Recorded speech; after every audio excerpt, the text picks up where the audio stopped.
Oke, baik. Semua sudah masuk ya? Ya, baik.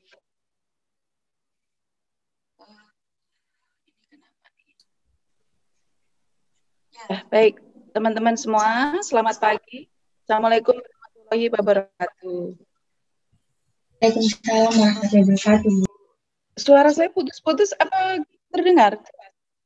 Agak putus-putus, Ibu. Iya, ini mendung jadinya kayaknya sinyalnya juga terganggu ya.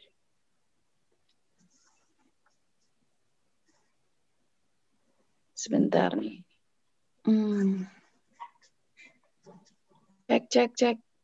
Gimana? Sudah lebih jelas? Sudah, Bu. Baik, terima kasih ya. Semuanya sudah hadir. Semoga semuanya sehat. Baik.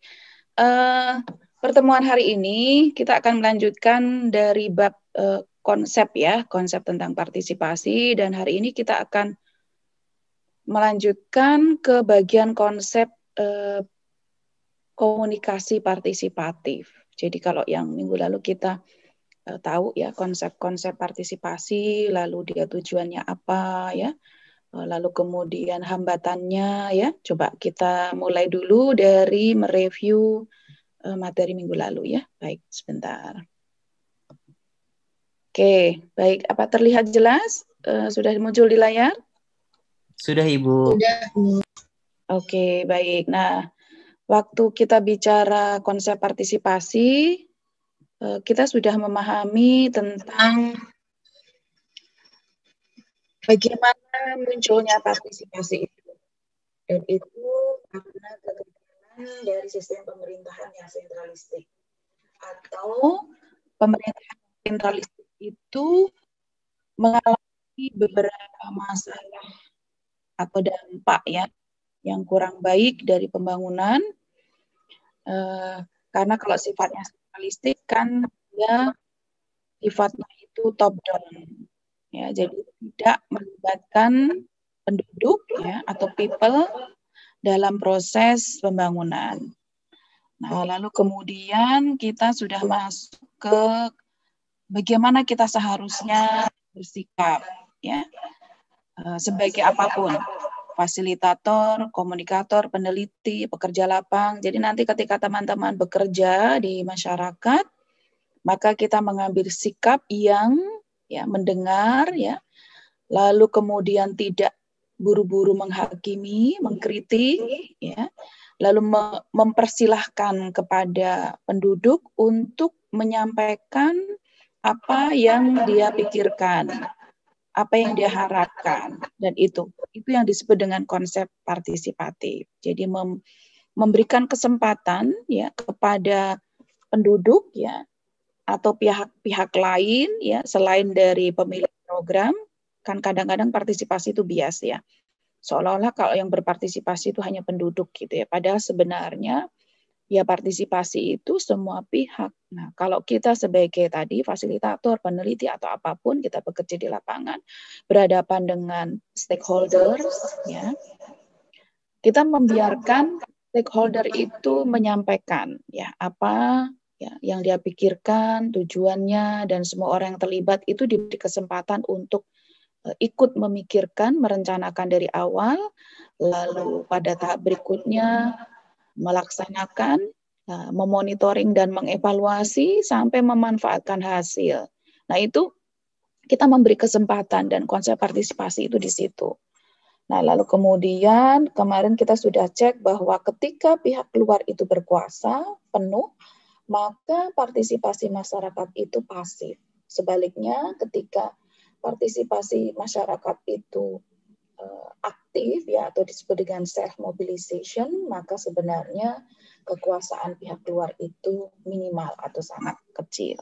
Oke, dan ini ada tipe-tipenya. Baik, lalu kemudian dalam sejarahnya partisipasi itu sudah lama ya dibangun, sejak konsep di zaman kolonial sekalipun itu sudah ada muncul memberi kesempatan kepada masyarakat setidaknya untuk masyarakat dia sendiri ya bagaimana secara praksis masyarakat itu diberi kesempatan untuk ya mampu mengorganisir diri. Nah, untuk bisa mampu mengorganisir diri untuk kepentingan dia, maka dia harus mampu membaca, menulis, mulai huruf gitu ya, lalu kemudian berpartisipasi di dalam partai politik, lalu merancang ya program-program sesuai kebutuhan dia, dan itu mulai dari zaman 1940 sampai pada era tahun 90-an ya, kemudian ketika muncul undang-undang pemerintahan daerah di mana sentralistik lalu bergeser ke sistem yang sentralistik. Ya, jadi ketika kemudian pemerintah memberi kesempatan kepada warga, masyarakat sipil ya untuk bisa secara konvergen itu menuju satu tujuan yang sama, baik di bidang sosial maupun politik ya, lalu kemudian muncul konsep kemitraan ya, dan itu kemudian terjadi di berbagai bidang pembangunan. Oke. Nah, lalu kemudian partisipasi itu mengandung pengertian sebagai alat. Jadi hanya semata-mata sebagai alat untuk mencapai tujuan pembangunan, dan yang kedua partisipasi sebagai tujuan. Oke, jadi itu saya review dari materi sebelumnya. Sebelum saya lanjutkan ke bab 2, apakah ada yang mau disampaikan dari diskusi materi sebelumnya? Ya, jadi partisipasi adalah memberi kesempatan kepada pihak-pihak yang terlibat untuk mengambil bagian, untuk take a part. Partisipasi itu kan part ya, dari kata-kata participation itu dari kata take a part, jadi ambil bagian. Ambil bagian sesuai dengan bidangnya, kebutuhannya.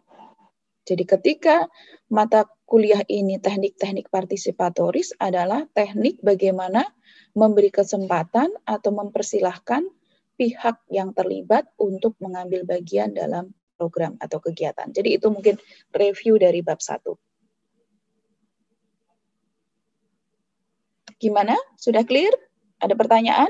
Jadi untuk yang praktikum nanti sore itu silahkan teman-teman sudah menonton film Paguruan 4.0 yang tadi share lengkapnya sudah saya share, karena saya belum dapat ya, waktu seminggu yang lalu tuh baru dapat 7 menit, tapi sekarang sudah dapat yang 22 menit. Jadi nanti teman-teman apapun yang dipikirkan dari film itu tentang konsep partisipasi, tentang siapa yang melakukan, bagaimana keterlibatannya, sebagai apa, pokoknya apa yang teman-teman bisa, poin-poin yang bisa diambil dari film itu, silahkan nanti dipraktikumkan.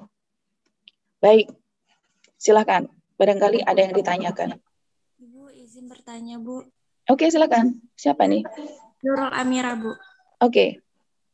Bu, semisal ada suatu program, tapi itu dari atas, sebut saja itu dari pemerintah, ketika sampai ke desa-desa itu tidak mampu diaplikasikan karena memang tidak sesuai gitu Bu dengan kondisi yang ada di desa. Nah, ketika maksudnya ketika orang-orang desa itu ingin mengaplikasikannya dengan cara mereka sendiri, tapi itu tidak jauh dari program yang ada di pemerintah, itu termasuk partisipasi apa ya Bu? Instrumen atau tujuan? Seperti itu Bu. Oke, baik. Sebentar. Saya ganti background biar nggak di... Sebentar ya. Oke, baik. Ya, kalau dalam paradigma pembangunan yang sentralis, gitu ya, paradigmanya nih ya, itu jadi apapun yang dari pusat, itu suara saya putus-putus ya? Halo? Sedikit Bu. Oke, baik.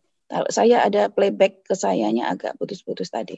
Baik, jadi ketika paradigmanya adalah pembangunan sentralistik gitu ya, itu apapun dari pusat itu harus dijalankan. Ada juklak juknis namanya ya, petunjuk pelaksanaan, petunjuk teknis gitu ya.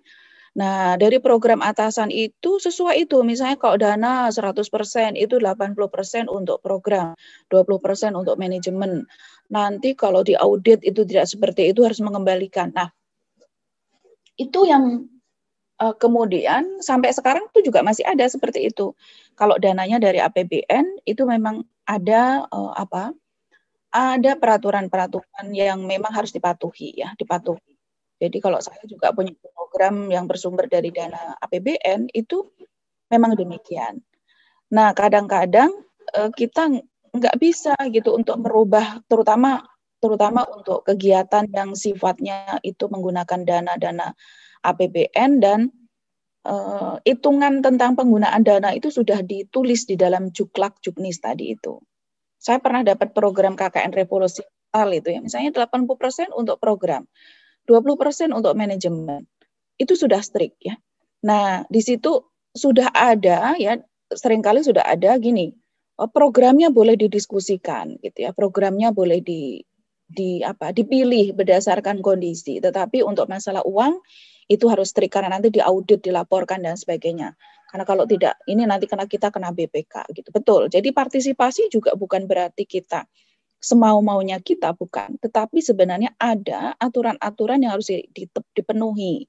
Nah, ketika lalu kemudian programnya boleh memilih, nah itu sudah memberi ruang tuh. Sudah memberi ruang kepada masyarakat untuk memilih programnya. Cuma kadang-kadang aturan penggunaan dananya itu sudah ditetapkan. Jadi begitu.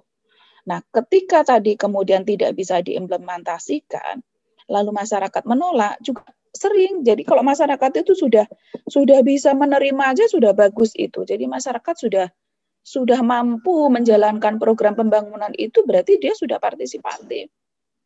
Ada ya, kalau teman-teman tahu ya, saya bimbing juga mahasiswa-mahasiswa program S2, S3 yang berasal dari daerah masyarakat adat. Saya bukan mengatakan masyarakat adat jelek semua, bukan, tetapi terpencil, terluar, itu menjalankan program saja tidak bisa. Jadi misalnya programnya pemanfaatan lahan pekarangan gitu ya untuk sayuran, dan dia nggak bisa. Jadi budaya domestikasi atau budidaya itu belum dia punya gitu. Jangankan kok sesuai dengan Juklak Juknis gitu, menjalankan yang sederhana saja tidak bisa. Jadi partisipasi itu juga di wilayah Indonesia sangat beragam.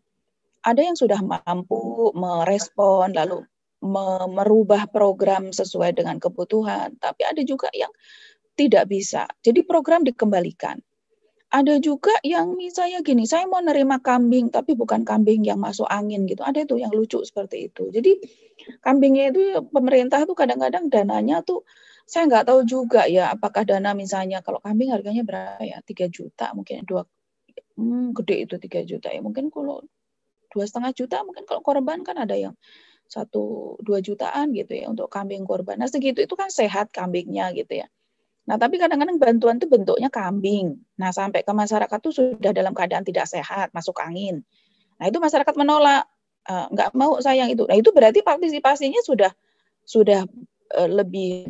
lebih mampu berpartisipasi. Dia sudah bisa memikirkan, oh kalau kambing kayak gini, kalau saya pelihara dia nggak akan bertahan lama, dia akan sakit, dan jangankan kok untuk bisa beranak dan sebagainya, dia mungkin akan sakit dan mati karena sebenarnya kondisinya sudah tidak sehat. Jadi jadi keragaman dalam konsep partisipasi tadi mulai dari yang pasif gitu ya, sampai ke yang sudah tadi menolak, saya nggak mau kambing yang ini.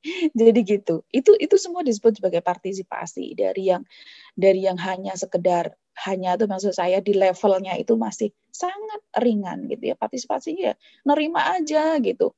Udah nerima, sekolah di sini. Bahkan kadang-kadang sekolah aja nggak mau. Jadi ada sekolah, tapi masyarakat nggak mau nyekolahin anaknya. Bayangkan, itu partisipasinya gimana? Nah, sekolah partisipasinya tuh menyekolahkan saja, tidak usah pakai usul-usul program yang lain. Itu saja kadang-kadang juga tidak mau. Jadi ketika masyarakat sudah terlibat, sedikit apapun, itu sudah disebut dengan partisipasi. Ya, cuma levelnya saja mungkin ya. Levelnya saja, berbeda-beda. Mungkin itu yang bisa saya jawab, Mira. Baik, Ibu. Terima kasih, Ibu. Gimana? Jelas kan? Jelas, Bu. Oke, baik. Baik, saya akan lanjutkan ke bab 2 dulu ya. Nanti kalau ada yang masih ditanyakan, saya akan jelaskan lagi ya. Oke, bentar. Bab 2 mana? Ini.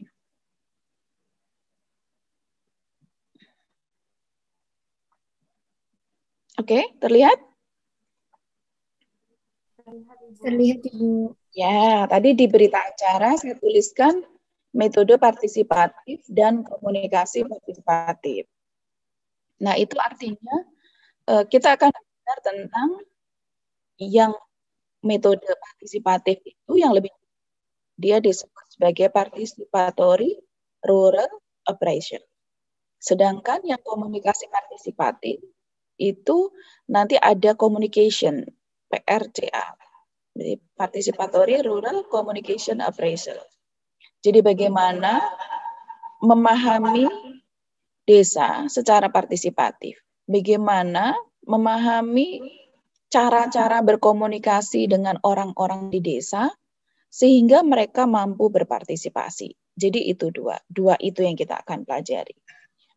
Baik, ada 4 hal yang akan kita pelajari. Yang pertama adalah bagaimana perkembangannya, dulunya itu gimana tuh, supaya bisa muncul seperti itu. Lalu kemudian itu biasa dilakukan di lingkup apa saja.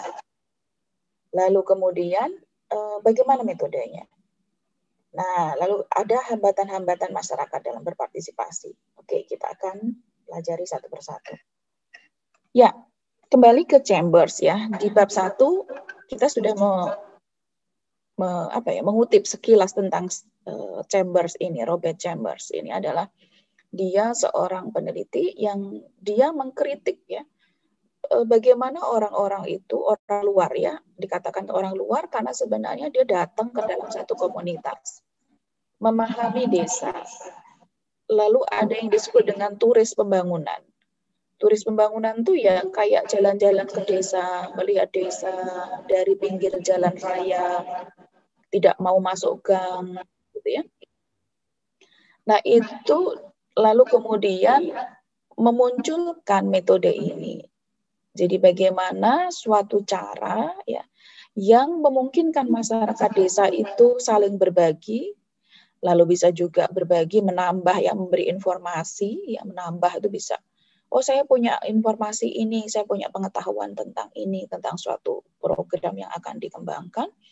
Lalu menganalisis pengetahuan tentang kondisi kehidupan dia dalam rangka membuat suatu rencana atau tindakan.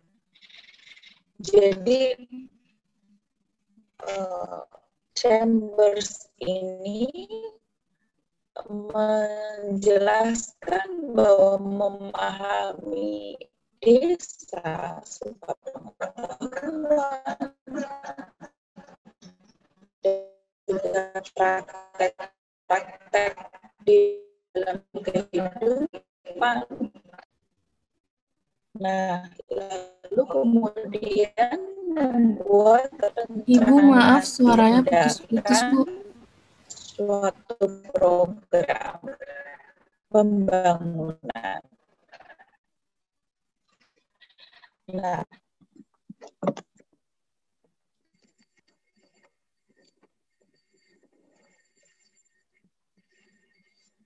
sebentar.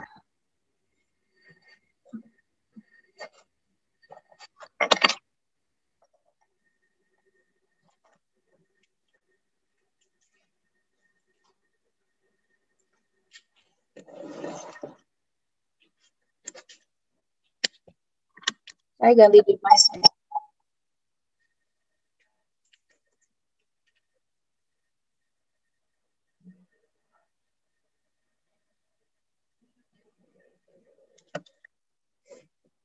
Saya stop dulu.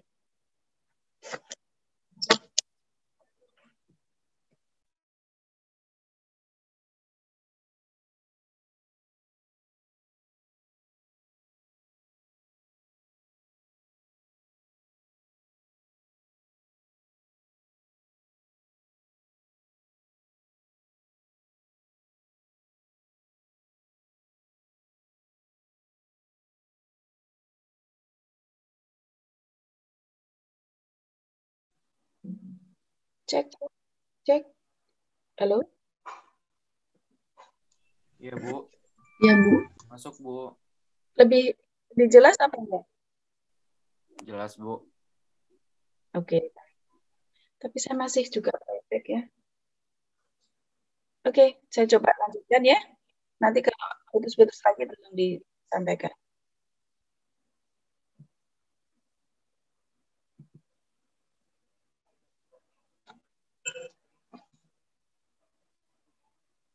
Ya, gimana?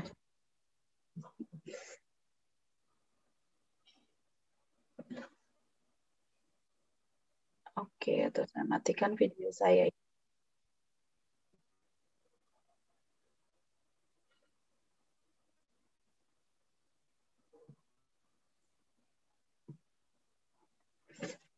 Halo, sementara saya nggak pakai video ya.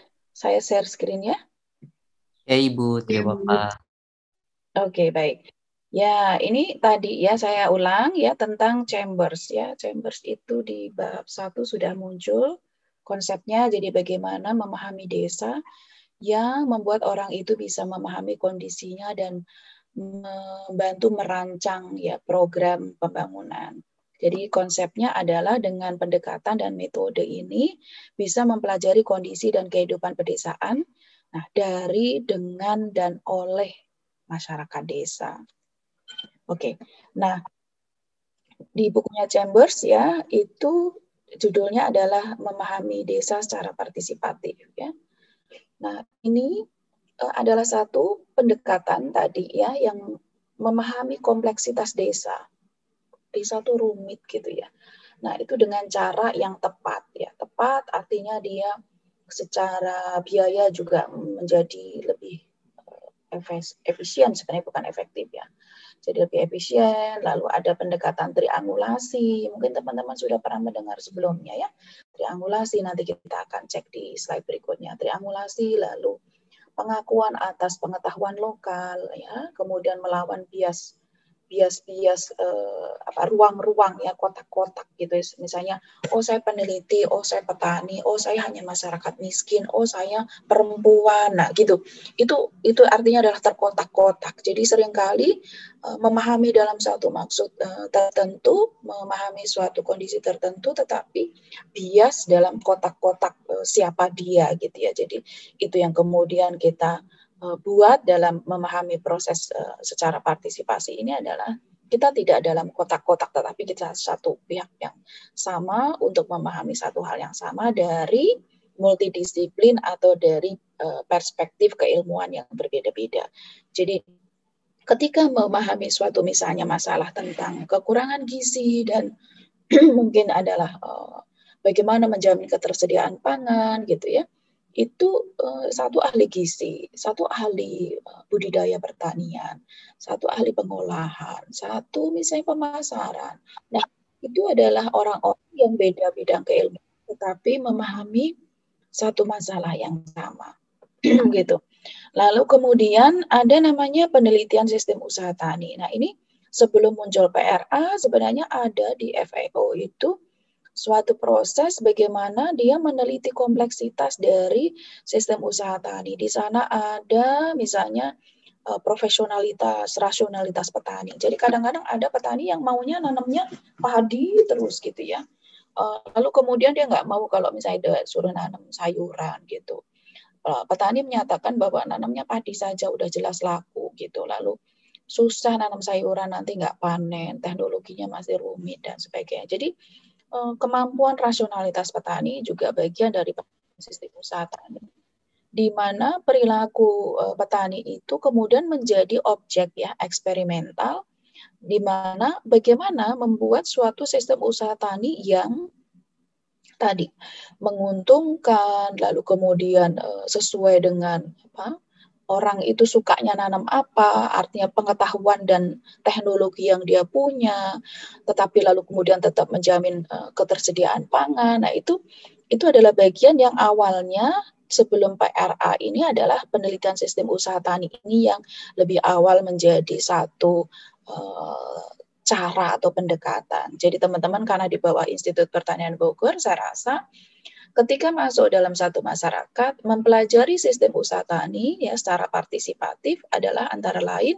bagaimana memahami masyarakat dari sisi apa yang dipikirkan tentang usaha tani itu untuk apa. Ada yang masih berpikir, oh ini usaha tani nggak akan dijual hasilnya hanya untuk makan keluarga saja. Tapi ada yang sudah mulai berpikir, oh ini harus dijual, harus menguntungkan apapun. Pokoknya saya nggak usah nanam padi. Yang penting adalah ketika dia panen itu bisa dijual dan menguntungkan. Nah itu seperti itu. Nah ketika masyarakat sudah bisa menyampaikan maksud, lalu menyampaikan apa yang dia ingin tanam, bagaimana dia menjualnya. Nah itu adalah bagaimana kemudian bahwa pemerintah tidak bisa lagi memaksakan. Oh harus nanam di era revolusi hijau kan nanam padi bibit unggul harus ini harus begini. Nah itu kan yang sistem top down. Nah, sedangkan sekarang kalau kita urai bahwa dari pendekatannya Chambers ini sudah saking partisipatifnya sampai kadang-kadang susah diatur. Jadi hama itu dampak negatifnya adalah hama akan ada terus. Seperti dermaga misalnya. Dermaga itu nggak bisa diatur. Yang satu nanam timun, yang satu bengkuang, yang satu apa. Dia pikir bahwa karena dia sudah ada tengkulak yang akan membeli timun dia gitu. Jadi timun ada di mana-mana sepanjang waktu. Nah, itu kan hama timun kan penyakit timun tetap akan ada karena makanannya ada. Dari ilmu hama dan penyakit tanaman atau proteksi tanaman ketika tanaman itu ada terus-menerus maka dia akan menyediakan pangan buat penyakit dan hamanya. Nah, itu jadi ketika dia sudah sangat partisipatif dalam menentukan apa yang dia akan tanam, tidak ada maka sebenarnya ada juga dampak negatifnya gitu. Tetapi sebenarnya dari sisi konsep partisipasi itu sudah sangat partisipatif. Jadi petani dermaga itu kalau dari sisi sistem penelitian usaha taninya ya ada mau nanam bengkuang, mau timun, mau apa tanaman sayuran dalam waktu cepat dia bisa menghasilkan, mau singkong, mau apa. Nah itu adalah bagian dari bagaimana masyarakat itu sudah mengontrol ya, sudah sangat partisipatif di dalam upaya mengusahakan bisnis pertaniannya atau sistem usaha taninya. Lalu kemudian ada konsep lain yang sudah dilakukan adalah penelitian tentang partisipasi secara radikal. Nah, di mana dia dalam konsep ini adalah masyarakat itu atau kaum miskin itu kreatif dan mampu menganalisa dan merencanakan untuk dirinya sendiri. Dan yang lemah harus diberdayakan. Jadi ini biasanya adalah oleh LSM ya, bahwa misalnya dalam penelitian dalam konsep pengembangan masyarakat, maksud saya seringkali masyarakat itu cukup dikasih aset saja. Kalau dia nggak punya lahan, ya dikasih lahan saja. Masalahnya kan kenapa masyarakat petani kita itu atau masyarakat ini itu tetap miskin? Ya karena tidak punya sumber daya. Dia mau usaha juga nggak ada keahlian, nggak ada modal usaha. Kalau petani tidak punya lahan, gitu. Maka caranya adalah beri dia fasilitas sumber daya supaya dia mampu melakukan aktivitas memenuhi kebutuhannya. Suara saya ya? Halo. Ya Ibu. Bu. Nah, ini ada playbacknya agak putus-putus ke saya. Yang penelitian radikal tadi sudah pahami sampai tadi? Mungkin ada yang terputus ya?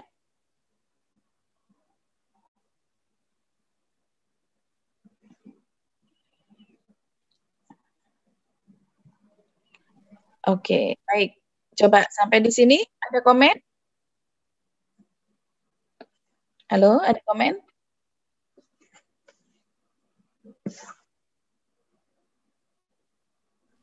Masih cukup jelas, belum Ibu. Oke, cukup jelas ya. Saya lanjutkan ya. Ya. Baik. Saya lanjutkan ke analisa agroekosistem. Nah, ini adalah semacam berbagai macam pendekatan yang akhirnya kemudian melahirkan PRA. Jadi sebelum muncul PRA ini, tadi saya sebutkan ada penelitian sistem usaha tani, ada penelitian partisipatif radikal. Nah, lalu ada analisa agroekosistem. Ini adalah kombinasi pemikiran ekologis dengan metode analisis sistem. Ya, kepemilikan sumber daya, lalu kemudian apa yang disebut dengan tenurial, ya, lalu kemudian pola-pola analisa dalam ruang dan waktu. Nah, ini bagian dari analisa agroekosistem. Lalu ada aliran hubungan dalam pengambilan keputusan. Aliran hubungan ini bagian dari tadi yang kemudian nanti disebut sebagai apa ya, metode partisipatif yang related dengan relasi. Jadi kita melihat bagaimana masyarakat ini punya network gitu ya. Keruangan itu ya dalam spasial, dalam tata ruang wilayah desa. Ya, dalam satu wilayah itu bagaimana penggunaannya, siapa yang memiliki, lalu biasanya di atas ruang itu ada apa, ya, termasuk juga bentang alamnya seperti apa, ya, itu adalah pola keruangan. Sedangkan kalau waktu, misalnya dari waktu ke waktu itu diteliti perubahannya, pemilikan aset, perubahan dalam penggunaan lahan, dalam waktu itu juga aktivitas dalam setahun itu apa saja, dalam aktivitas hariannya. Nah, ini adalah bagian dari analisa agroekosistem yang nanti akan mensupport ya pada lahirnya pendekatan PRA. Lalu kemudian yang berikutnya adalah antropologi terapan, dan ini adalah dalam konsep antropologi terapan, penelitian lapang itu adalah seni ya. Jadi seni mengobservasi ya, observasi dari partisipan. Menetap di desa, belajar dengan orang desa, lalu kemudian ada perbedaan emik dan etik. Nah, emik itu adalah kalau teman-teman mendapatkan mata kuliah MPS ya, metode penelitian sosial yang kuantitatif, itu adalah emik. Jadi kita punya misalnya definisi tentang kecukupan gizi. Cukup gizi itu kalau sehari makan sumber karbohidrat setara dengan sekian kalori. Lalu kemudian makan protein, buah, sayuran, susu, daging, telur, ikan, nah gitu. Itu adalah pendekatan emik ya. Jadi bahwa kita punya satu konsep yang itu adalah objektif, umum, ilmiah gitu ya. Kecukupan gizi itu ini loh standarnya. Maka ketika kita melihat orang makannya kok dikit, batasan badannya kurus gitu. Nah, itu adalah merasa bahwa oh ini tidak sesuai, oh ini masih kurang gizi. Nah, itu adalah pendekatan emik. Jadi mengatakan orang kurang gizi adalah ketika dia tidak sesuai standar kecukupan gizi. Nah, beda lagi dengan etik. Nah, kalau etik adalah belajar dari dari kacamata subjektif mereka ya. Jadi bahkan orang mungkin sehari makannya hanya sekali cukup gitu, apalagi yang itu ya foto model gitu ya, yang dia badannya nggak boleh kelihatan ada yang lemak sedikit pun ya, dia bahkan nggak makan gitu ya. Itu dari subjektif dia, maka sebenarnya ini cukup, saya nggak usah makan karena nanti kalau saya makan saya gemuk. Juga orang desa, saya ngapain makan, nanti kalau makan saya ngantuk, nggak bisa kerja. Nah, itu adalah bagian dari cara-cara memahami bahwa ada ya aspek yang subjektif yang harus kita pahami dari orang lain, dan itu adalah antropologi terapan. Jadi kesemuanya ini lalu kemudian memberikan kontribusi pada lahirnya PRA. Jadi gitu. Jadi participative rural appraisal tadi, memahami desa tadi adalah dulunya mulai dari penelitian usaha tani, dari penelitian partisipatif radikal, dari analisis agroekosistem, dari antropologi terapan. Nah, Chambers ini lalu kemudian membuat satu pendekatan yang disebut sebagai PRA. Oke. Jadi itu ya. Oke, baik. Lalu kemudian sebelum PRA sebenarnya ada namanya rapid ya. P sama R-nya itu berbeda. Kalau yang R adalah rapid, kalau yang P adalah participatory. Rapid test itu kalau di era COVID sekarang namanya rapid test. Artinya rapid, dengan cepat dia hasilnya bisa diketahui. Sama dengan rapid rural appraisal, itu juga memahami desa secara cepat. Nah, itu yang kemudian disandingkan dengan PRA. Nah, ini ciri-cirinya. Cara melakukannya, ini penggalian informasi, ini berarti sifatnya itu adalah apa nih namanya? Elisitif. Jadi mungkin apa ya, yang tidak sesuai gitu ya. Oh, ini pengetahuannya salah. Oh, ini tadi, ini cara memahaminya adalah membandingkan dengan yang tadi sifatnya objektif. Nah, lalu kemudian peran orang luar sebagai peneliti ya, peneliti atau penyelidik. Lalu kemudian informasi yang dimiliki itu digunakan dianalisis oleh orang luar ya, itu kemudian disebut metodenya adalah PRA. Sedangkan kalau tadi RRA, sekarang kalau PRA adalah berbagi ya, saling berbagi, lalu sifatnya memberdayakan. Beda dengan yang ini menyalah-nyalahkan saja. Jadi ketika melihat anak kurang gizi, misalnya, waduh ini ibunya males sih, ini pasti ibunya nggak tahu bahwa ini begitu. Nah, ini nggak dikasih susu ASI, ini kurang ASI-nya sedikit, ibunya kurus. Nah, itu bagian dari analisis yang menurut saya RRA, rapid ya. Bahkan mungkin saya pernah memberi penyuluhan kepada kader gizi di masyarakat ya. Saya jelaskan ketika kita menemui anak kurang gizi, seringkali latah gitu yang disalahkan ibunya. Ibunya sih males gitu, ibunya saja yang gendut, anaknya nggak dikasih makan. Jadi saya tersinggung tuh kalau kayak gitu. Saya pernah digitukan oleh seorang kader gizi. Dan ketika saya memberi penjelasan, penyuluhan kepada kader gizi, saya jelaskan, jangan pernah menghakimi seorang anak yang kurang gizi, karena siapa tahu bahwa masalah dia itu jauh lebih besar dari yang kita pikirkan. Masalah dia jauh lebih besar dari sekedar ibunya mungkin males dan sebagainya. Jadi kalau yang tadi adalah cara melakukannya dalam menggali informasi itu menghakimi. Sedangkan ini adalah berbagi. Jadi berbagi itu maksudnya gini, boleh ibunya dikasih ASI kan? Nggak usah bertanya-pertanyaan biasanya gitu. Iya Bu dikasih. Oh iya bagus. Alhamdulillah ASI itu bagus banget. Nah mungkin ibunya makannya gimana? Apakah makannya sayur? Oh ya saya makan sayur. Saya makannya ini, nggak boleh ini, nggak boleh itu. Nah itu kan mereka berbagi informasi. Katanya kalau nyusuin tuh nggak boleh makan ikan, nanti asinya amis. Nah, ketika dia mulai menyampaikan itu adalah bagian dari dia berbagi informasi. Nggak boleh makan ikan, nanti asinya amis. Nggak boleh ini, nanti gatel, alergi bayinya. Nah itu, dia menyampaikan itu, dia berbagi informasi. Nah, membuat orang mau berbagi, itu adalah bagian dari teknik partisipatori. Jadi mendorong orang untuk mau berbagi. Berbagi aja kadang-kadang jarang, atau nggak mau berbagi. Jadi masyarakat kalau kita dekati, lalu dia menjauh, wah itu udah gawat itu. Ketika kita mengeluarkan ballpoint, lalu alat gambar, lalu mungkin kertas putih gitu ya, kertas putih bersih, spidol warna-warni, lalu yang buta huruf mundur. Nah itu adalah ketika Anda datang ke desa membawa LCD, membawa laptop, lalu kemudian membuat orang yang nggak bisa baca tulis mundur dari arena itu. Waduh, berarti cara Anda adalah membatasi orang berpartisipasi. Itulah sebabnya kenapa ketika kita menggunakan sistem yang lebih apa istilahnya berintegrasi dengan mereka, menyamakan diri dengan mereka. Kalau mereka duduk di bawah ya kita ikut duduk di bawah. Kalau mereka nggak bisa baca tulis ya kita gambar aja di tanah atau gambar di pohon atau gambar. Jadi jangan membuat orang kemudian yang harusnya dia bisa menyatu dengan kita lalu seolah-olah tadi terkotak-kotak tadi tuh, saya buta huruf, saya nggak bisa nulis, saya nggak bisa ikut kegiatan ini. Padahal dia udah senang, mau datang, mau berbagi.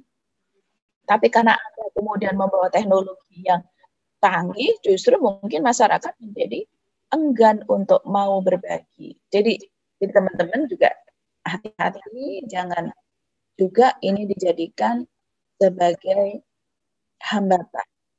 Oke. Lalu orang luar sebagai fasilitator, informasi dimiliki dan digunakan oleh masyarakat itu sendiri. Jadi ini perbedaannya. Oke?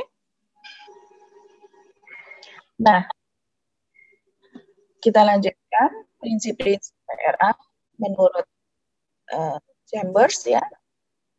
Yang pertama adalah pembalikan kemaknaan. Jadi belajar langsung dari masyarakat desa di daerah pinggiran, pengetahuan lokal tentang fisik atau kondisi fisik mereka, lalu secara teknis, pengetahuan tentang teknis-teknis, dan pengetahuan tentang aspek sosial. Lalu, ini suara saya putus-putus ya? Masih jelas, Ibu. Oke, baik. Alhamdulillah. Soalnya di saya prakteknya putus-putus. Baik. Lalu yang kedua, belajar secara tepat dan progresif. Ini eksplorasinya terencana. Jadi kalau teman-teman nanti mulai minggu depan, itu sudah mulai eksplorasi hubungan, mencari mitra, siapa yang mau diajak bekerja sama dan saling berbagi tadi. Itu terencana. Jadi terencana itu item yang akan dipelajari itu sudah jelas apa saja. Metodenya fleksibel, boleh diganti ketika nggak ada alat apa, bisa diganti dengan alat yang lain, seperti itu. Lalu ada improvisasi di lapangan secara terus-menerus, maksudnya menambahkan informasi, jadi ketika dapat informasi tentang kondisi usaha tani tertentu, lalu besok dilanjutkan. Jadi itu terus menambah informasinya. Lalu kemudian menyesuaikan dengan keadaan, bukan menurut cetak biru. Maksudnya cetak biru itu adalah rancangan awal tadi, yang emik tadi itu. Jadi kita melakukannya adalah sesuai dengan kondisi yang ada di lapangan.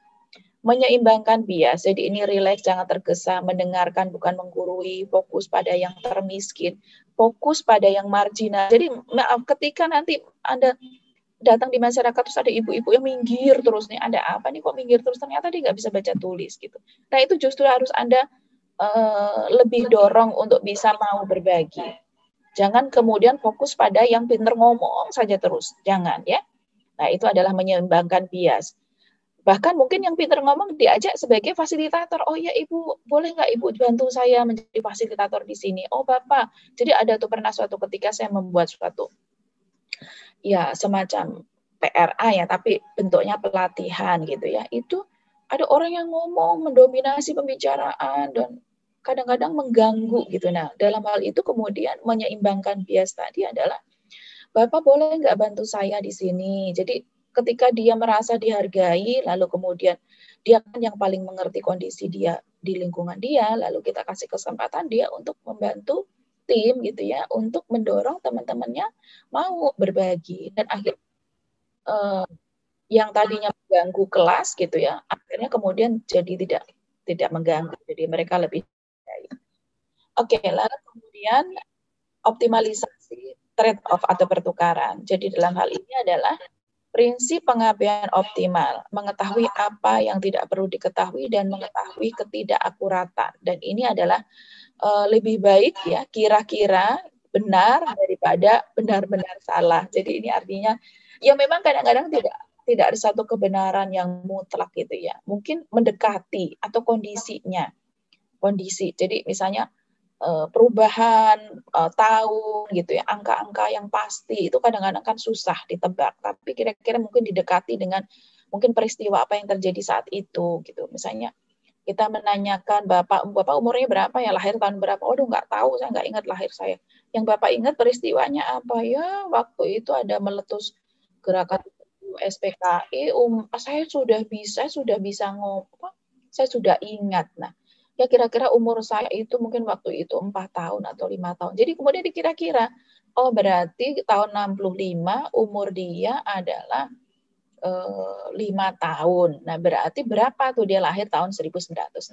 Jadi begitu. Jadi kita mendekatinya dari suatu kejadian atau satu fenomena yang diingat dan kira-kira dia umur berapa. Misalnya seperti itu. Nah, nanti juga menggali kegiatan-kegiatan yang lain. Baik. Lalu kemudian triangulasi, tadi yang saya jelaskan di awal. Triangulasi adalah tiga. Nah, seringnya 3. Misalnya ada dari masyarakat, pemerintah, LSM, misalnya begitu pendapatnya. Misalnya juga dari petani, pedagang, dan misalnya penyedia sarana produksi. Nah, itu untuk misalnya melihat kira-kira produksi tahunannya itu apa dalam satu komunitas. Satu ditanya petani, pedagang, satu dari penjual sarana produksi. Jadi seringkali 3, tetapi tidak harus 3, mungkin 2, mungkin juga lebih dari 3. Nah, ini adalah menggali informasi dari berbagai sumber, cross check. Jadi adalah meng-cross check. Nah, ini pernah saya lakukan beberapa kali ya, sering ya. Ketika saya meneliti tentang produksi rumput laut di Kabupaten Sumbawa Barat, Nusa Tenggara Barat. Nah, menurut Pak Lurah, Pak Kepala Desa, wah di sini tuh bisa 500 ton per bulan. Berapa sih Pak rumah tangga yang menanam rumput laut di sini? Oh banyak, itu sekitar ada 1.000 sekian. Ya, itu datanya memang begitu dan kadang-kadang itu agak dibesar-besarkan. Nah, oke, saya terima data itu. Lalu kemudian saya cari pedagang pengumpul untuk rumput laut di desa itu ada berapa orang? Oh ada 4-5 orang. Tapi yang paling besar adalah Pak siapa, seorang Pak Lurah. Lalu saya datangi itu Bapak itu dengan menceritakan tujuan. Lalu kemudian Pak saya pengen tahu Bapak biasanya membeli rumput lautnya dari mana? Oh dari masyarakat sini sebagian besar ke saya. Lalu saya hitung tuh berapa dia membelinya dari masyarakat. Lalu saya tanya, masyarakat selain menjual ke Bapak, menjual kemana lagi? Enggak, masyarakat sini jual saya semua. Oke, jadi kemudian dari satu pedagang pengumpul, saya mendapatkan data. Pak, kira-kira selain Bapak, siapa lagi pedagang pengumpul di desa ini? Oh, ini, itu. Lalu saya datangi masing-masing. Nah, ketika terkumpul, ternyata dalam 1 bulan, dari 5 atau berapa pedagang pengumpul itu hasilnya sekitar mungkin di bawah 300 ton ya per bulan. Gitu. Jadi tadi ya data dari kepala desa yang 500 tadi bias, terlalu besar. Lalu saya tanya ke pedagang pengumpul, kira-kira kenapa kok datanya diperbesar? Ya, mungkin dia pengen pabrik rumput laut dibangun di sini, lalu dia dapat bantuan. Nah, itu pemikiran-pemikiran para pedagang. Kalau datanya ngapain diperbesar? Nah, karena untuk beroperasinya sebuah pabrik rumput laut itu punya minimal produk ya. Jadi pabrik rumput laut tidak akan efisien kalau produksi di dalam satu komunitas itu di bawah 500 ton. Maka kemudian kepala desa ya udah di sini 500 ton. Nah, itu adalah mendekati data yang diharapkan gitu ya. Padahal sebenarnya data yang sesungguhnya tidak seperti itu. Nah, tadi itu adalah contoh yang saya lakukan dengan rumput laut kepada kepala desa dan kemudian di cross check ke pedagang pengumpul karena seluruh produksi rumput laut di desa itu dijual semua ke pedagang pengumpul. Gitu misalnya. Lalu kemudian mencari keragaman. Nah, keragaman ini adalah lawan dari keseragaman. Jadi seragam, ya tidak semua situasi itu seragam. Jadi ada pencilan. Dalam statistik juga ada data yang tinggi, data yang sangat rendah. Nah, itu adalah sesuatu yang tidak sama. Ya. Kalau dalam sosiologi namanya apa? Deviasi. Jadi bukan conformity, bukan sama, unity. Conformity bedanya dengan deviation.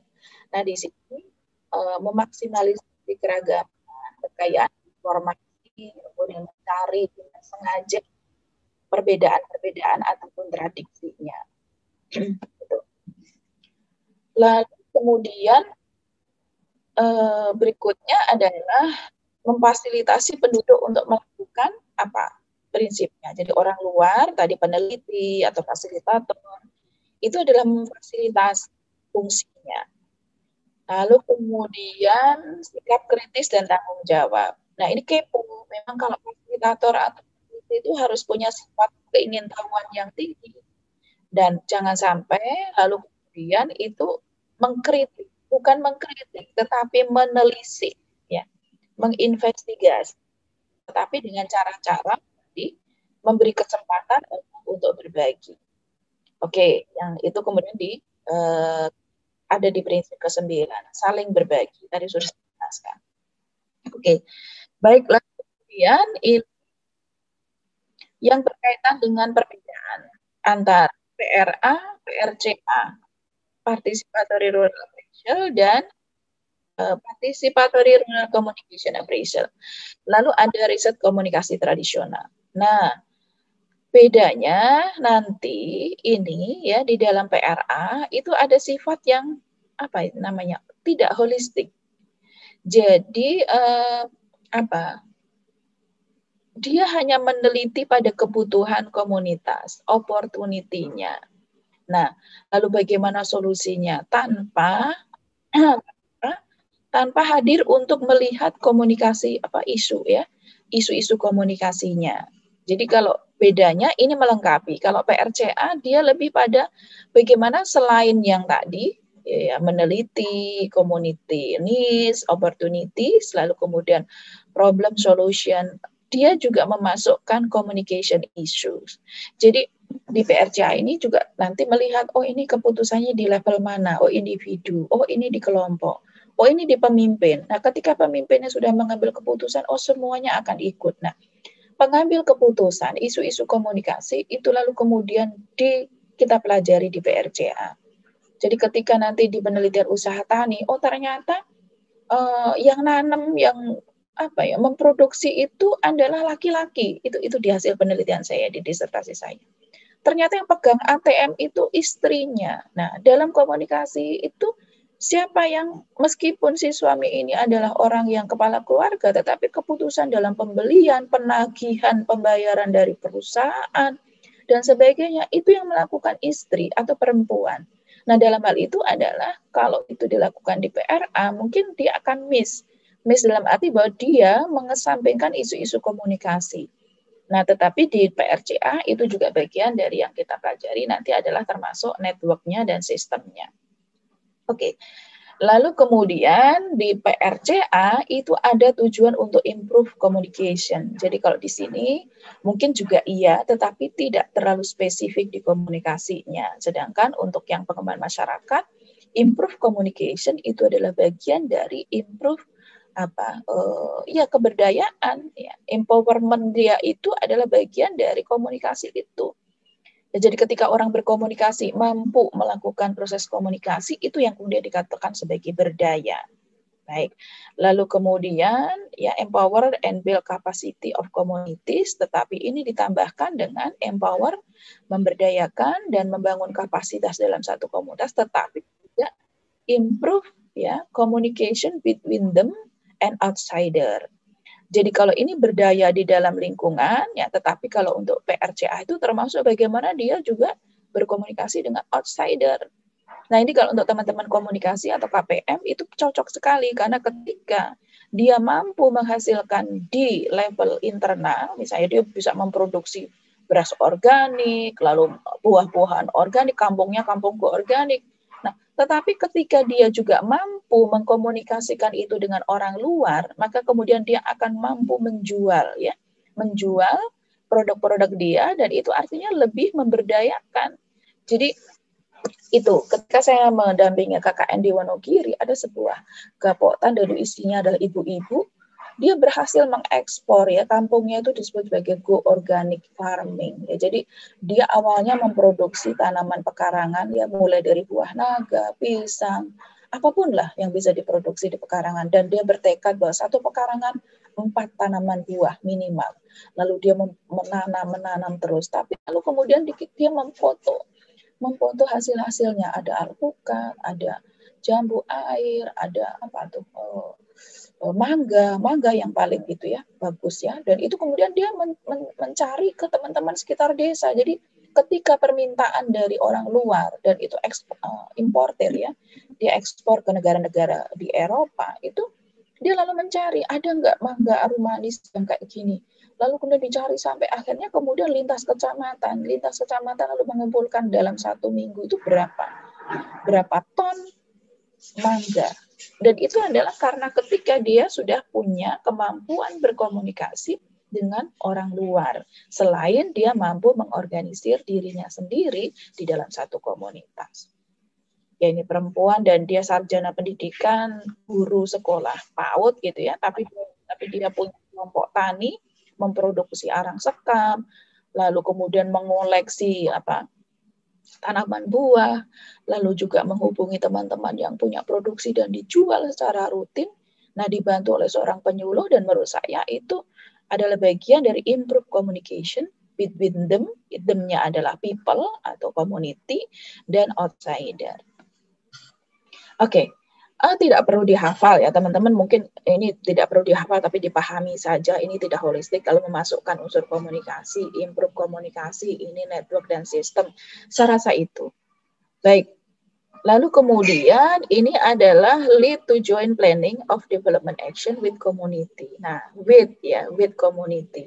Nah, tapi di sini supporting communication program with community. Jadi ada program-program tentang bagaimana dia meningkatkan performa komunikasi. Sedangkan kalau di sini PRA-nya hanya cukup berhenti pada programnya saja. And then ya kemudian kalau di sini di PRA people, di mana dia akan meningkatkan dan menganalisis informasi. Sedangkan kalau di sini jadi people itu aktif ya di dalam seluruh proses ya gitu. Oke, baik. Oke, lalu kemudian ini yang saya kuning-kuningin ini adalah yang mungkin penting ya, yang lainnya ini sama gitu ya. Ini perbedaan-perbedaannya. Nah, emphasis on problem solving. Tetapi kalau di sini adalah seek mean of creating mutual understanding. Nah, ini bedanya adalah kalau di sini adalah menekankan pada problem solving, tetapi di sini menekankan bahwa mencari dan juga meningkatkan, memunculkan creating mutual understanding between local people and development worker. Oke. Nah, ini dulu ya dan sekarang juga masih dilakukan, itu buat apa saja?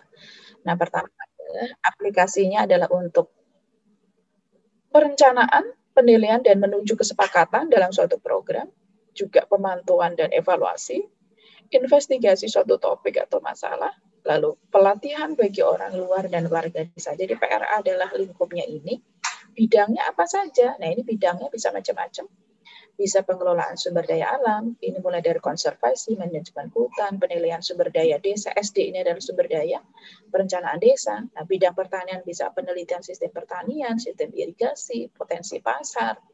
Ya, nanti teman-teman ketika membuat tugas akhir mata kuliah ini, nah ini bidangnya. Boleh bidangnya ini, apakah mulai dari, tadi kan minggu depan sudah mulai tuh ya mencari mitra. Mitra untuk apa? Untuk tadi bisa saling berbagi, mencari informasi, lalu teman-teman mempelajari gitu ya. Lalu kemudian mendapatkan data. Nah, bidangnya ini bisa dicari mulai dari pengelolaan sumber daya.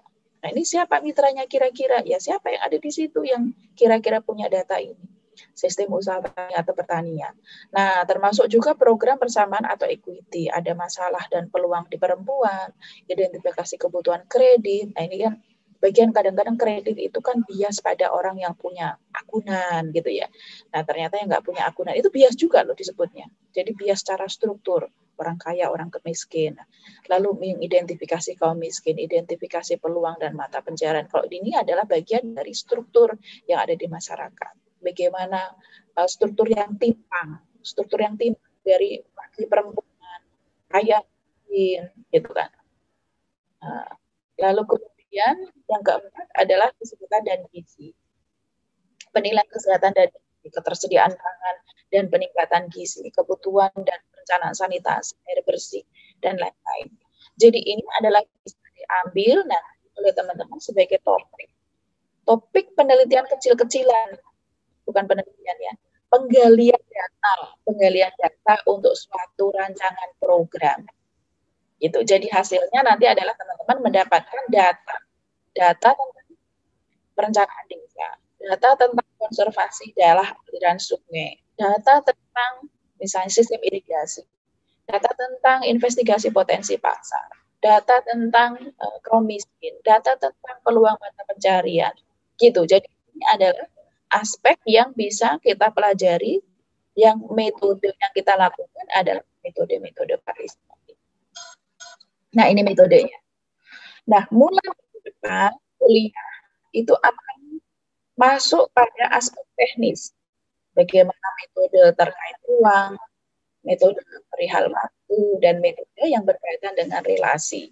Jadi nanti teman-teman belajar tentang peta sumber daya, peta sosial, peta mobilitas, transport, ketersediaan jasa atau fasilitas ya yang ada di desa. Lalu berkaitan dengan waktu, analisis tren, kecenderungan, diagram musim, lalu sejarah, begitu. Lalu yang berkaitan dengan relasi, misalnya diagram sebab akibat, analisis sistem kehidupan atau lanjut analisis, lalu analisis ranking, strata di dalam masyarakat. Nah, ini adalah beberapa yang nanti separuh kuliah kita di UTS akan berakhir pada metode yang berkaitan dengan relasi. Setelah itu baru UTS.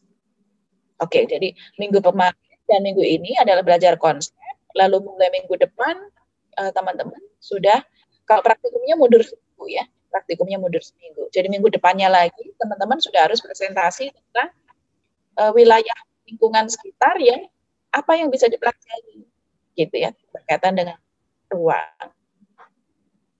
Oke. Baik. Nah, ini adalah hambatan berpartisipasi, itu adalah kendala struktural. Jadi masyarakat yang tadi kelas bawah ya merasa bahwa dia tidak masuk dalam golongan yang mungkin ya prestis ya elit ya, dia mungkin bagian dari masyarakat yang tidak punya kekuasaan lah, katakanlah begitu secara struktur. Maka kadang-kadang dia menjadi enggan untuk bicara. Nah, struktural ini juga menyangkut tadi bias gender juga. Mau duduk di depan saja udah nggak boleh kalau di desa itu. Perempuan tuh di belakang, yang depan tuh laki-laki. Nah, itu sudah kendala struktural itu. Laki perempuan. Lalu berpendidikan tinggi, berpendidikan rendah. Jadi yang lulusan SD duduknya di belakang, yang sarjana atau SMA duduknya depan. Itu kendala struktural. Ya, lalu kemudian ada yang merasa kaya miskin, itu kendala struktural juga. Yang cakep cantik ya beda dengan yang mungkin yang kurang cakep atau kurang cantik. Nah, itu kendala struktural. Jadi struktur adalah pola hubungan yang tidak sama, ya, tidak sama. Jadi misalnya tidak memandang orang itu sama, tetapi ada atas bawah, ada yang lebih berkuasa, yang tidak berkuasa. Nah, ini adalah faktor yang berhubungan dengan sistem politik sentralistik dan tidak berorientasi. Ini kan dalam keadaan dulu ya, waktu ini di bukunya Kumar dikutip. Jadi top down atau kekuasaan pemerintah itu merasa bahwa pemerintah yang berkuasa, masyarakat bawah yang tidak berkuasa, masyarakat desa, pemerintah daerah itu strukturnya di bawah. Nah, kalau di desa tadi yang saya jelaskan strukturnya itu kendala struktural itu banyak. Antara adalah gender, tingkat kehidupan, tingkat pendidikan, itu membuat kendala struktural dalam berpartisipasi. Oke, lalu kemudian kendala administratif. Nah, ini adalah bagian dari tadi yang mungkin ditanyakan dengan Amirah tadi. Seringkali orang tidak bisa berpartisipasi karena secara administratif itu tidak memungkinkan, ya, tidak memberi peluang untuk merubah, tidak punya peluang untuk menyampaikan usulan sesuai dengan yang menurut dia itu sesuai dengan kebutuhan dia. Itu adalah kendala administratif. Berikutnya adalah kendala sosial. Nah, ini adalah mentalitas kita. Seringkali ada yang budaya diam. Lalu kuasa adalah dari elit dominan, ketimpangan gender. Nah, mungkin struktural dan sosial ini saling berkaitan. Dan ketika strukturnya atas bawah atau siapa yang berkuasa, yang siapa tidak berkuasa, maka kemudian berdampak pada kendala sosial. Jadi menghambat partisipasi. Baik, saya rasa itu kuliah kita. Silakan, saya kasih waktu untuk diskusi.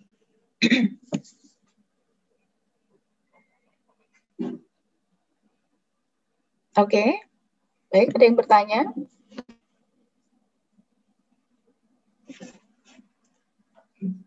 Cukup jelas?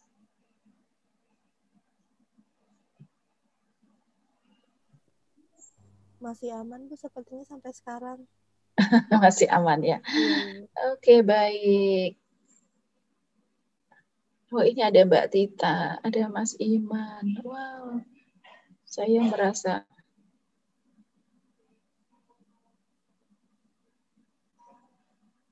senang nih, senang sekali. Ada yang hadir.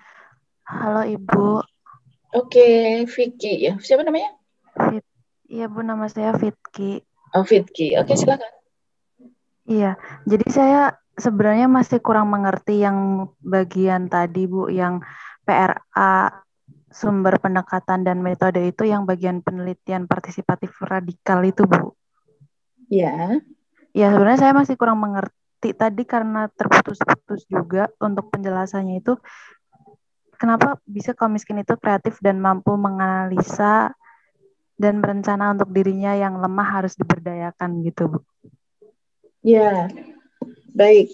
Iya, memang dalam sejarahnya demikian. Ada satu penelitian yang demikian. Jadi ini berpihak pada kaum miskin ya, dan sebenarnya tidak hanya satu atau ya beberapa ahli yang melakukan penelitian, apalagi saya ya orang penyuluhan, tapi penyuluhan biasanya tidak radikal ya, biasanya LSM ya, atau dalam pengembangan masyarakat itu pendekatannya apa ya, social action kalau nggak salah ya.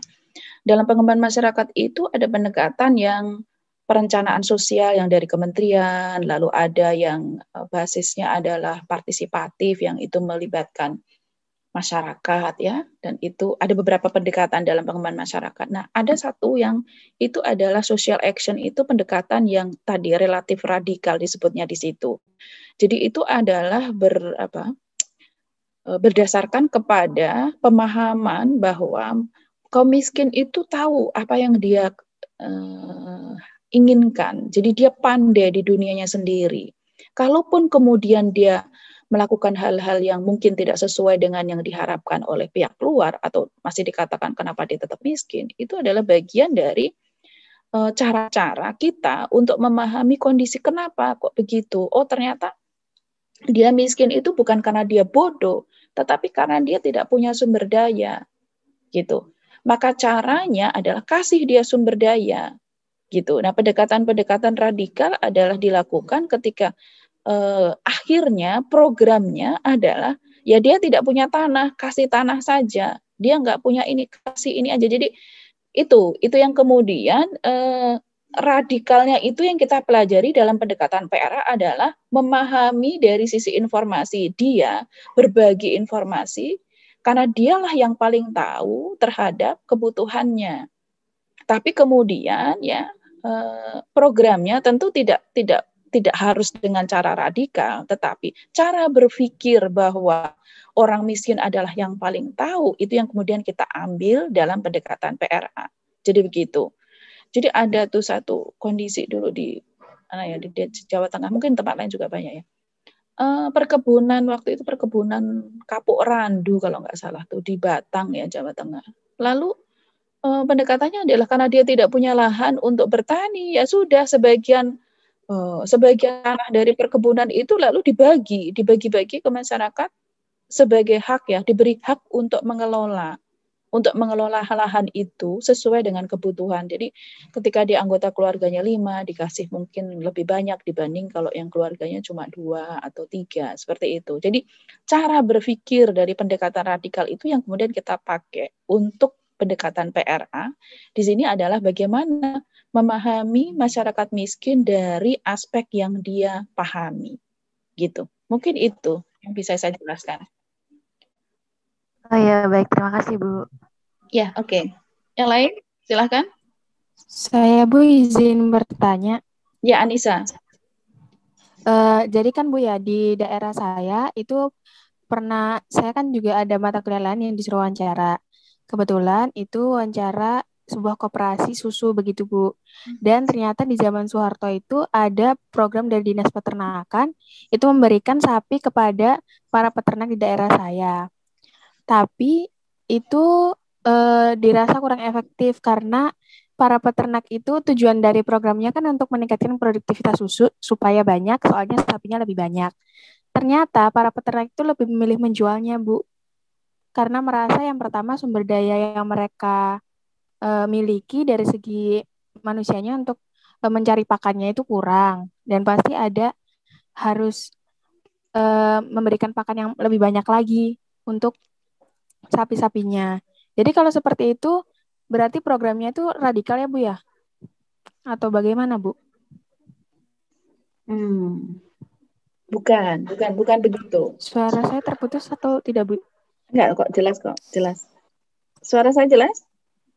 Oh iya. Halo? Iya, Bu, jelas. Oke, baik. Gini, Yang dimaksud Jelas, Bu. radikal tadi itu dari sisi ini apa penelitinya gitu ya.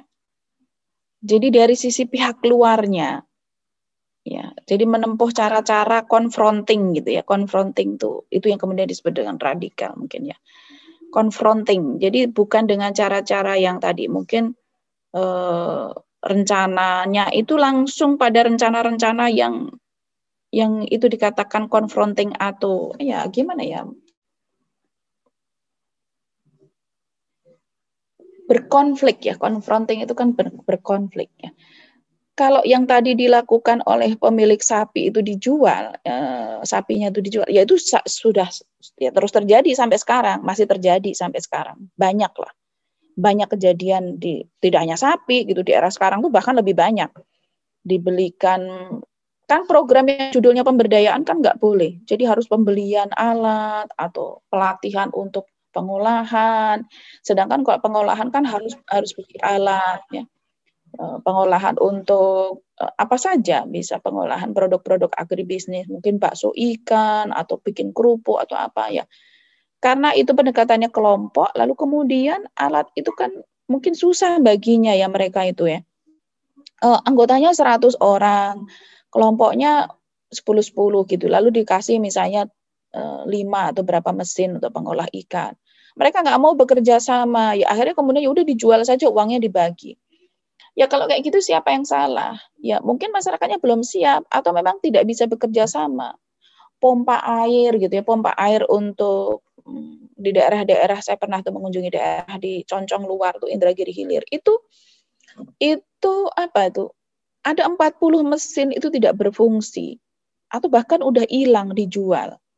Ya mereka tuh nggak punya budaya bekerja sama, tapi kalau kemudian sama pemerintah dibelikan alat yang membuat mereka mengharuskan bekerja sama. Nah gitu. Mereka mending beli air ke tetangga daripada dia harus bekerja sama dengan temannya mengelola pompa air itu. Mending satu orang aja suruh bisnis, kita beli aja air ke dia. Nah, artinya dalam hal ini adalah tadi program itu belum sesuai. Nah, kalau sapinya dijual, ya mungkin ada kebutuhan lain yang mendesak. Saya nggak tahu kenapa sapinya dijual, gitu kan. Yang jelas kan pasti dia punya kebutuhan mendesak saat itu, butuh uang. Yang dia punya adalah sapi. Yang namanya orang kepepet kan nggak peduli itu sapi punya siapa. Ya, punya pemerintah kan, ya pemerintah kan bisa ngasih aja. Nah, sebagai utang ya utang kan bisa dienolkan. Nah, itu mental seperti itu yang kemudian menjadikan pelajaran buat kita bahwa ya kalau memberikan bantuan itu harus sesuai. Pertama, sapi terlalu beresiko. Sapi itu kan besar ya dan harganya mahal. Mungkin kalau nggak bisa sapi ya kambing atau ayam. Mungkin apa namanya, bantuannya yang harus dievaluasi maksud saya. Nah, kalau dia memang peternak sapi ya pasti bisa lah memberi bantuan sapi pada bukan peternak sapi, menurut saya sapinya pasti dijual. Itu saja. Jadi kesalahan dalam perencanaan mungkin ya. Saya tidak tahu kenapa sapinya dijual. Iya, baik Bu, terima kasih. Iya. Ya, kamu memberi mesin jahit pada orang yang nggak bisa jahit, ya gimana? Memberi sapi pada bukan peternak. Oke. Ya, itu cuma kira-kira ya. Saya nggak tahu cerita kamu persisnya kenapa sapinya dijual. Itu hanya perkiraan saya mempelajari kasus-kasus yang lain juga. Oke, baik. Silahkan yang lain.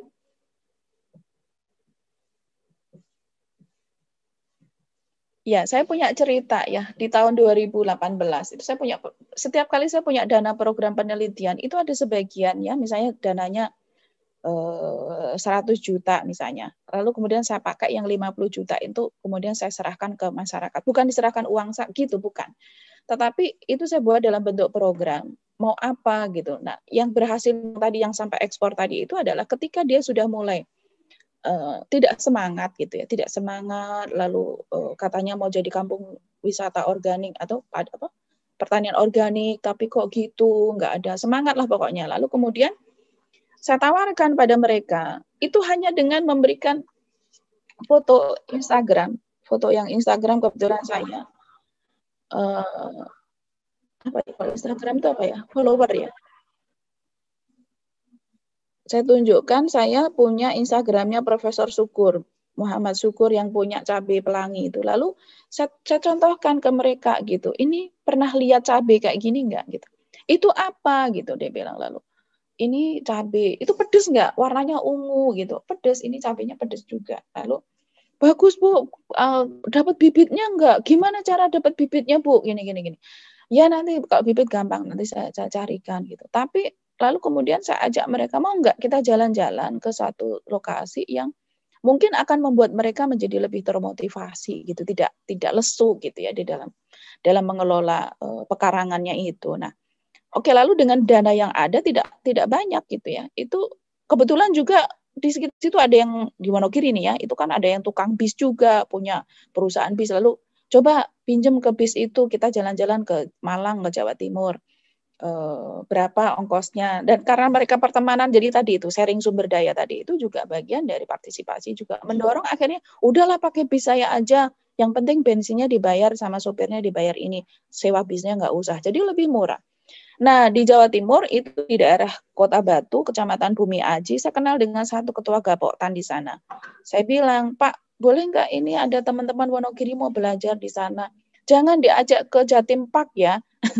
Jatim Park itu tempat kayak Disneyland-nya, kayak di Jakarta gitu. Di sana ada Jatim Park 1, 2, 3. Mungkin teman-teman yang dari daerah Jawa Timur udah tahu ya. Jangan dibawa ke situ, tapi di desa-desa sekitar saja. Jadi bagaimana masyarakat itu mengelola desa-desa wisata dengan menerima limpahan kunjungan orang ke Jatim Park. Nah, setelah dari Jatim Park digiring ke desa-desa itu untuk beli stroberi, untuk makan di desa. Jadi masyarakat desa itu nerima limpahan dari kunjungan dari mereka berwisata.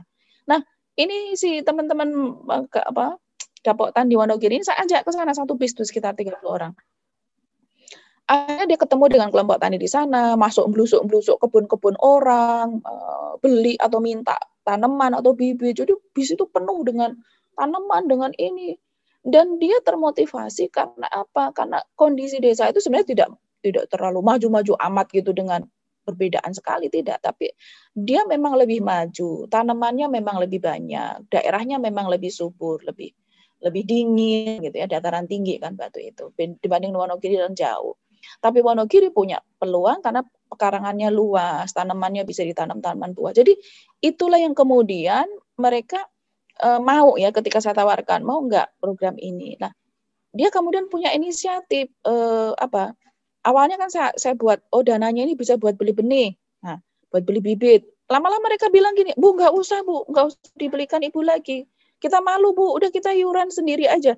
Jadi awalnya gitu kita pancing gitu ya untuk pergi gitu, sewa bis juga nggak sewa, mereka bisa saling sharing. Nah itu partisipasinya itu adalah bagaimana dia mampu sharing. Lalu kemudian ketika kita beli aja tuh benih stroberi berapa sih, 3.000. Ya udah beli secukupnya, berapa nih uangnya? Nggak usah, kita iuran saja. Jadi akhirnya kemudian mereka terdorong juga untuk berpartisipasi. Dan alhamdulillah dalam waktu berapa tahun, 1 tahun, 2018, 2020 ya kemarin tuh ya, 2 tahun ya, kurang lebih 2 tahun.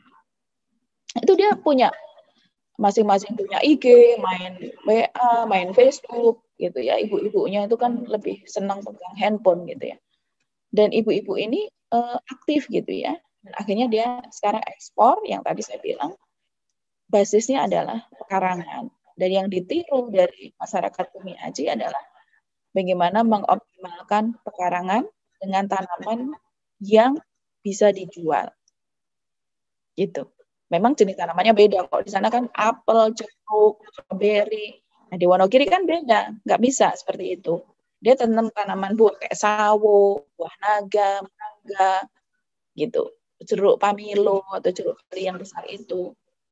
Ya. Tapi dia masih bisa memproduksi itu di pekarangannya, meskipun topografi atau ketinggiannya berbeda dengan daerah Malang, Batu yang dataran tinggi. Gitu. Oke, sekedar cerita ya. Oke. Masih ada? Oke, baik, saya review ya dari awal. Tadi kita hari ini sudah mempelajari tentang apa saja tadi?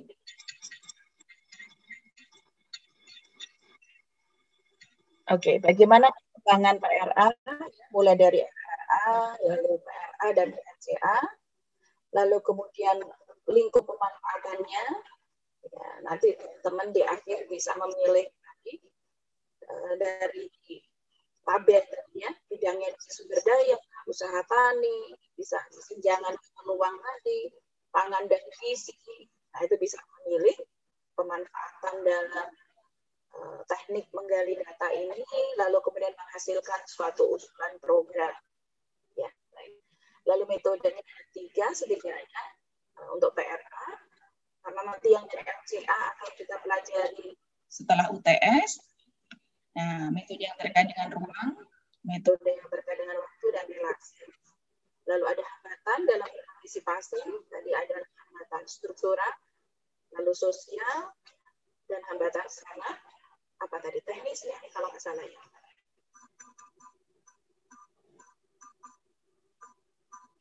Oke, administrasi, ya, teknis administrasi, ya, hambatan administrasi yang membuat orang kemudian tidak luas gitu ya, dalam rancang program. Baik, saya rasa izin kuliah kita.